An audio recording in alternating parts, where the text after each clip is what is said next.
मैं यहाँ के उन तमाम कार्यकर्ताओं को धन्यवाद कहूंगा जिन्होंने इस तरीके का विशाल कार्यक्रम आयोजित कराया और हमें आप सबसे मिलाने का अवसर दिया। मैं यहाँ के पुरखों को नमन करते हुए तमाम माताएं बहनें, नौजवान युवा साथी एवं मेरी इज्जतदार माताएं बहन सबको मेरी ओर से जोहार करता हूँ। सभी साथियों से मेरा निवेदन है कि वो जो रसीद कट्टे आप सभी लाए हो वहां पर वो जो साथी बैठे हैं उन तक जमा करवा दे। अभी कार्यक्रम इनके वक्तव्य के बाद में समापन कर दिया जाएगा। आप उठ कर चले जाओगे तो वो रसीद कट्टे ध्यान पूर्वक जो रसीद कट्टे लाए हैं राशि समेत वहां पर जमा करवा दे। धन्यवाद। साथियों, सबने अपनी अपनी बात को बारी बारी से रखा और सबने ये समझाने की कोशिश की कि 5 जनवरी 2011 कैलाश बनाम महाराष्ट्र सुप्रीम कोर्ट का जजमेंट कहता है कि हम इस देश के मूल मालिक हैं, इस देश के आदिवासी हैं, लेकिन मूल मालिक से आदिवासी का सफर मजदूर की ओर कैसे चला गया। इस बात की चर्चा इस पंडाल के अंदर हुई थी और लगभग तमाम साथियों ने इस बात को अपने जहन में रखा था। हमारी लड़ाई जो जुल्म के खिलाफ है, हमारी लड़ाई अन्याय अत्याचार के खिलाफ की है, हमारी लड़ाई माता बहनों के सम्मान की है, हमारी लड़ाई जल जंगल जमीन की है, हमारी लड़ाई बिल प्रदेश की है, हमारी लड़ाई 5वीं अनुसूची की है, हमारी लड़ाई हमारा सम्मान की है, हमारी लड़ाई हमारा अस्तित्व की है। और ये लड़ाई आप और हम सब मिलकर लड़ेंगे।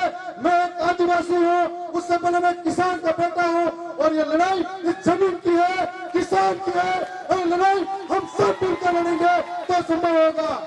ये लड़ाई इस बात की है कि जमीन हमारी है, फसल हमारी है, मेहनत हमारी है, उगा के बड़ा हम करते हैं, लेकिन बात कोई और तय करता है।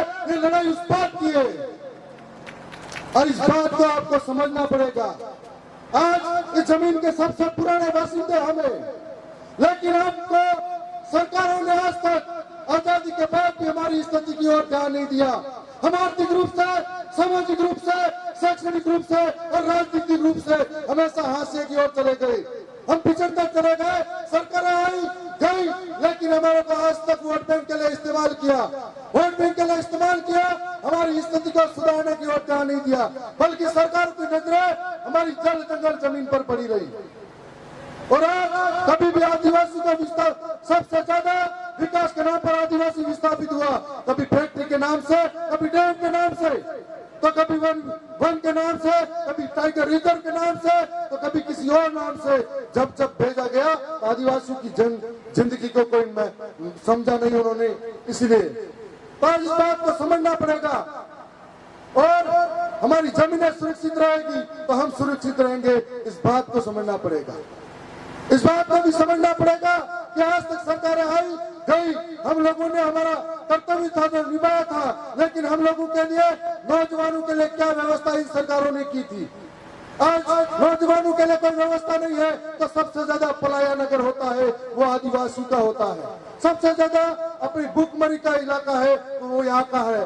तो हम लोगों को समझना पड़ेगा कि हमारे पूरे दौर में कौन साथ खड़ा है, हमारे पूरे दौर में कौन अच्छा है और हमारे लिए कौन लड़ता है, कौन बोलता है। संविधान के अंदर 12 अनुसूचियां हैं, 12 में से 5वीं अनुसूची सिर्फ और सिर्फ आदिवासियों के लिए दी गई है, लेकिन इतने में से कितने लोगों को आपने अपने वोट देकर अपने अधिकारों के लिए वहां पर भेजा गया, कितने लोग अपने अधिकार के लिए बोले हैं, ये बात समझनी पड़ेगी। संविधान के अंदर 5वीं अनुसूची आज कैद पड़ी हुई है, उस कैद पड़ी अनुसूची के लिए कौन हमारे लिए बोलेगा। अगर नहीं बोलेगा तो हमारे लिए किस तरह की जमीनों के लिए हमारे लिए बेदखल किया जाएगा। अभी दादा बता रहे थे कि यहाँ पर फॉरेस्ट में 2,500 बीघा जमीन से बेदखल किया जाएगा। तो हम लोगों को समझना पड़ेगा। आज हम लोग तमाम लोग साथी हैं, हम इस विचारधारा के साथ आए हैं कि आप लोगों को जो हम उनको पार्टियों ने अलग अलग टुकड़ों में बांटा है, अलग अलग झोले झंडे पकड़ा के घुमा रहे हैं, अलग अलग जाति में, अलग अलग गोत्र में बांटा है। हम लोग सब ये कहना है, आओ हम सब एक हो जाए और एक होकर इन हुकूमत का सामना करें, हुकूमत का सामना करके लड़े, तब जाकर मध्य प्रदेश के अंदर 22% आदिवासी है और 22% आदिवासी भील प्रदेश के लिए लड़ेगा। यदि 22% आदिवासी Bhil, Bhilala, SC ST OBC और माइनॉरिटी एक हो जाएगा तो नीमच जैसी घटनाएं रुक जाएगी, नेमावर जैसी घटनाएं रुक जाएगी। अगर एक होकर लड़ेंगे तो भीलवाड़ा के अंदर गुज्जरों के साथ जो घटना हुई थी वो रुक जाएगी। एक होकर लड़ेंगे तो शहरिया जो जाती है विस्थापित होती है वो घटनाएं रुक जाएगी। इसलिए हमको एक होकर लड़ना पड़ेगा, तमाम बातों को हमको समझना पड़ेगा। हम लोग आज एक गांव गली मोहल्ले में हम लोग ये विचारधारा फैला रहे हैं, हम लोग ये कह रहे हैं कि ये आजादी देश की तो हो चुकी है, लेकिन आदिवासियों के जल जंगल जमीन की गोरे अंग्रेजों से हुई, लेकिन काले अंग्रेज अभी भी जिंदा है, उनसे नहीं हुई। इसके लिए हमें एकजुट होना पड़ेगा। मध्य प्रदेश के अंदर 22% आदिवासी है, जहां पर ओबीसी है, SC है, माइनॉरिटी है। यदि ये लोग एक हो जाते हैं तो हम लोग यहाँ पर भी हमारे लड़ने वाले लड़ाका निकाल कर वहां पर भोपाल में भेज सकते हैं। और यदि भेजेंगे तो हमारे नौजवान के शिक्षा की बात करेंगे, जो नौकरियों की बात करेंगे, हमारे साथ जो हो रहा है उसके लिए लड़ेंगे। जहां पर फैक्ट्री के नाम पर जमीनें जा रही है उसके लिए बात रखेंगे। आज जरूरत है इस बात की कि देश के अंदर जहां जहां पर संघी और भाजपा की सरकार बैठी हुई है, चाहे वो मणिपुर का आदिवासी हो, चाहे वो मध्य प्रदेश का आदिवासी हो, चाहे वो महाराष्ट्र का आदिवासी हो, चाहे वो गुजरात का आदिवासी हो, चाहे वो राजस्थान का आदिवासी हो, चाहे वो छत्तीसगढ़ का आदिवासी हो, रोज जिंदगी सिसकियां ले रही है, रोज आदिवासियों को मारा जा रहा है। आखिर आदिवासियों की लड़ाई कौन लड़ेगा? सवाल इस बात का है। तो हमें इस बात के लिए लड़ने के लिए हम लोग धरने देते हैं, अगर किसी के साथ गलत होता है ज्ञापन देते हैं, सड़कों पे जाते हैं, रैलियां निकालते हैं, लेकिन जब बारी आती है हमारे एकजुट होकर लड़ने की तो हम सब लीडर बन के अलग अलग संगठन में घुस जाते हैं। तो ये बात यहाँ गुना, बारा और आसपास के शिवपुरी जितने तमाम जिले हैं उनमें कहना चाह रहा हूँ कि लड़ाई कब लड़नी है, किसके सामने लड़नी है और किस वक्त इस पर चोट पहुंचानी है, इसको समझना पड़ेगा। और इसको समझने के लिए लोकतंत्र में पहले राजतंत्र हुआ करता था, अब लोकतंत्र है जनता का, जनता द्वारा जनता के लिए शासन। इस शासन का इस्तेमाल करना पड़ेगा। इसको करने के लिए हमारे वोट का अधिकार को समझना पड़ेगा और वोट के अधिकार को समझना पड़ेगा। हम लोग 5 साल तक सड़कों पे रहेंगे, धरना प्रदर्शन करेंगे, इससे बढ़िया है कि 1 लाख लोगों को आप सड़कों पे इकट्ठा करोगे, इससे बढ़िया एक व्यक्ति भोपाल की विधानसभा में पहुंचेगा, उस बराबर की बात हो जाएगी।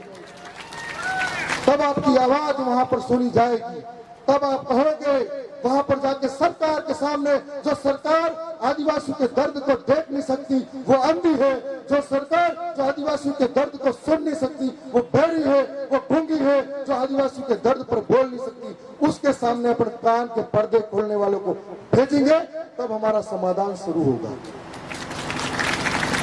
और इसके लिए हम लोग, जो महावीर भाई गुज्जर ने एक बात कही थी कि ऐतिहासिक रूप से हम लोग एक थे, हमको बिखेरा गया है, सामाजिक रूप से, सांस्कृतिक रूप से और धार्मिक रूप से बिखेरा गया है, और ना के बराबर राजनीतिक प्रतिनिधित्व हमारा रहा है।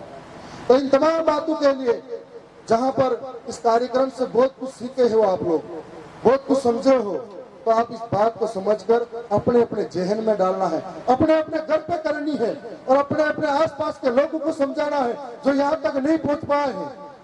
क्योंकि जब जब राजनीतिक प्रतिनिधित्व की बात आती है, इस इलाके के अंदर जहां मैं खड़ा हूं, जो विधानसभा है, 60% आदिवासी होने के बाद भी यहाँ पर राज कोई और कर रहा है।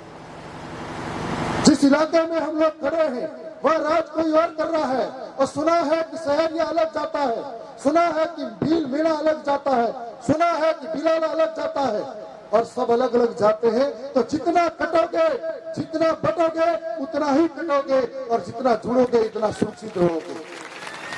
ये बात आपको कहना चाह रहे हैं। और आज तमाम बातों को सोचिए कि राजस्थान के अंदर, दक्षिणी राजस्थान का जो वैचारिक तूफान चल रहा है, उस तूफान के साथ चलिए, उस तूफान के साथ में जुड़िए और अपने हक के लिए, अपने न्याय के लिए बात करिए।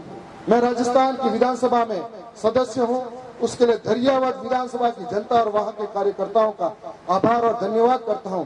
लेकिन उस समाज से आता हूं जिस समाज से आप और हम हैं। यदि मेरे समाज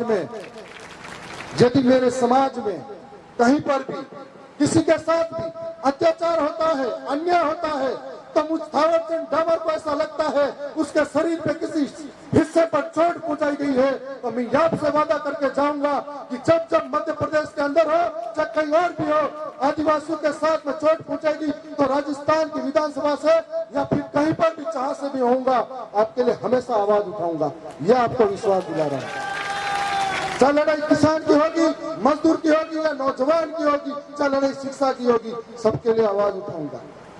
अब मैंने सबकी बात सुनी, सबका किया, लेकिन अब बारी है कि हमें एकजुट के साथ साथ में शिक्षा की और अपने औलाद को बढ़ाने की। यदि वो शिक्षित होगा, पढ़ा लिखा होगा, तो अधिकारों को समझेगा, सरकार की योजनाओं को समझेगा, सरकार क्या चाहती है हमारे प्रति और कौन सी नफरत भरी भाषा है या प्रेम मोहब्बत की, उसको समझेगा, और समझेगा तो हमें सुरक्षित करने में, महफूज रखने में मदद करेगा।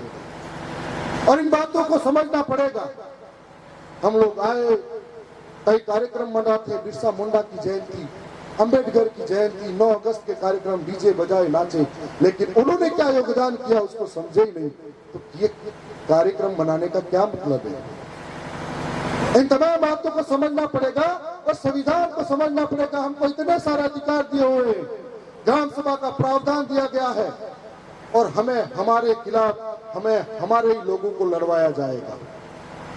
जब आप शुरुआती संघर्ष कर रहे हो एकजुट होने का, तब आपके भीतर आपने अपने ही समाज के लोगों को आगे करके लड़वाया जाएगा, क्योंकि ये रीत पुरानी है, ये परंपरा पुरानी है।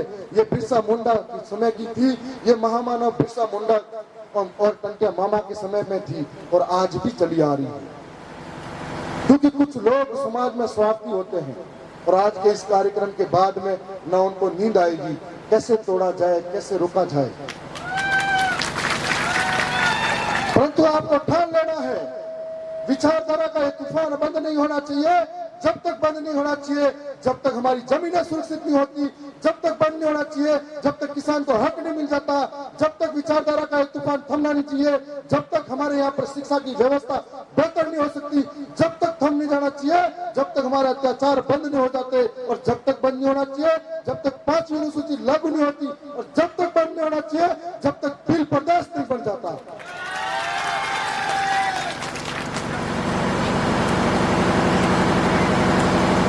और साथ ही यहाँ के भाइयों ने एक एप्लीकेशन के माध्यम से मुझे अवगत कराया है कि करीना सहारिया का मुद्दा विधानसभा में उठाने हेतु मैं आपसे विश्वास दिला रहा हूँ कि जब करीना बहन का मुद्दा हो या इस इलाके का कोई भी मुद्दा हो जो राजस्थान की विधानसभा में रख सकता हूँ, तो बेखौफ होकर रखूंगा।